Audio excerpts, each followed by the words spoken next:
পাইপলাইনের মাধ্যমে বিমানে জেট ফুয়েল পাঠাবে পদ্মা অয়েল। আনুষ্ঠানিকভাবে জ্বালানি তেল সরবরাহ কার্যক্রমের উদ্বোধন আজ। এর মাধ্যমে শাহ আমানত বিমানবন্দর ও বিমান বাহিনীর জহুরুল হক ঘাটিতে জ্বালানি পরিবহন ত্বরান্বিত হবে।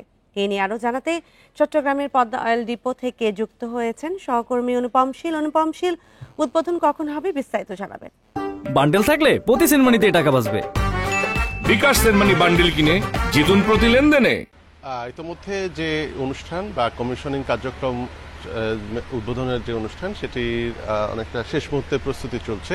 আমরা এখন পদ্মা অয়েলের যে চট্টগ্রামের যে প্রধান কার্যালয় সেখানেই আছি এবং এখান থেকেই মূলত প্রায় 5.77 কিলোমিটার দীর্ঘ প্রায় 8 ইঞ্চি ব্যাসের ভূগর্ভস্থ যে জেট A1 পাইপলাইন সেটি চট্টগ্রাম শাহ আমানত বিমানবন্দর এবং পথে যাওয়ার সময় এখানে যে বিমান বাহিনীর জহুরুল হক ঘাঁটি আছে সেই জহুরুল হক ঘাঁটিতে নিয়ে যাওয়া হয়েছে।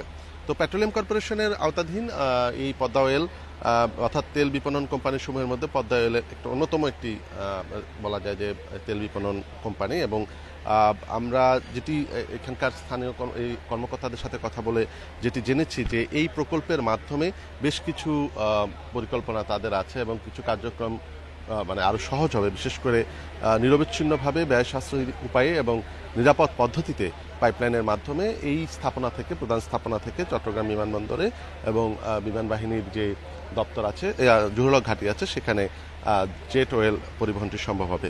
এতে প্রথমত যেই বিষয়গুলো গুরুত্ব পাচ্ছে তাতে জ্বালানি অবকাঠামো, এখানে কর্মকর্তারা বলছেন যে তাদের জ্বালানি সরবরাহ অবকাঠামো সামগ্রিকভাবে 20% বাড়বে।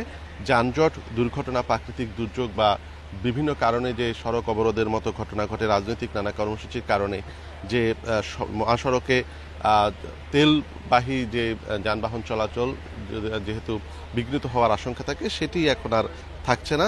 এছাড়া পরিবহন এবং পরিচালন ব্যয় হ্রাস পাবে, ক্ষতির আশঙ্কা হ্রাস পাবে এবং আরেকটি বিষয় এখানে গুরুত্বপূর্ণ সেটি হচ্ছে বাংলাদেশ বিমান বাহিনীর জহুরুল হক ঘাঁটিতে তাদের যে নিজস্ব জেট A1 জ্বালানির যে মজুদের সক্ষমতা সেটি বৃদ্ধি পাবে।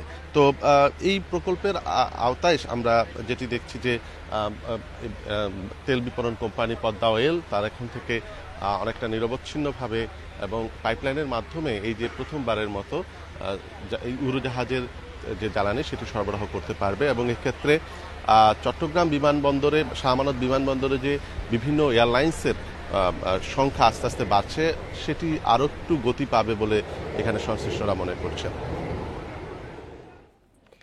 জেট ফুয়েল পাঠাবে পদ্মা অয়েল এবং সে বিষয়ে জানাচ্ছিলেন সহকর্মী অনুপম শীল।